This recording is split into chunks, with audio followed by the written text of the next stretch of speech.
Recognition of the continuing dangers in heading a soccer ball continues to grow.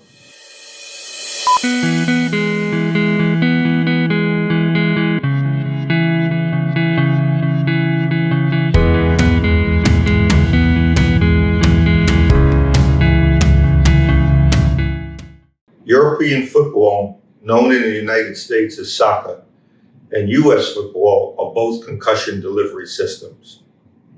A study by the University of Glasgow in 2019 found former football players were 3.5 times more likely to die of neurodegenerative diseases, and a study published in the American Medical Association Journal of Neurology last week reported men who played professional soccer were nearly 4 times more likely to develop a neurodegenerative disorder, including ALS, commonly known as Lou Gehrig's disease. The risk was greatest in players who played long careers. Soccer players are exposed to repetitive head trauma while passing the ball, which is known as heading the ball, and even subconcussive blows to the head, which do not rise to the level of a concussion, pose dangers to soccer players. And this week, the English Premier League and other professional football leagues in England advise players during training they should not head a ball more than 10 times in a training session.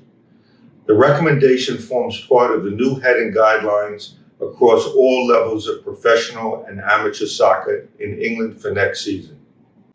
High force headers were defined as heading the ball following a long pass, which is considered to be more than 35 meters, or from crosses, corners, and free kicks. Further guidance suggested clubs limit the number of headers carried out when a player takes 3 or more steps and runs onto the ball or dives to meet it. I'm not convinced why the distance or the amount of force or the position of the player matters, since using your head to pass a soccer ball is not safe for anyone at any speed, at any type of impact. The rotational forces within the brain are not dependent on the speed or force used, so this recommendation is both puzzling and fails to send a clear message about the dangers of heading a soccer ball. Once again, soccer leagues have missed a crucial opportunity to protect the health and safety of players, prevent preventable brain damage, and send a clear message to anyone, including children playing soccer.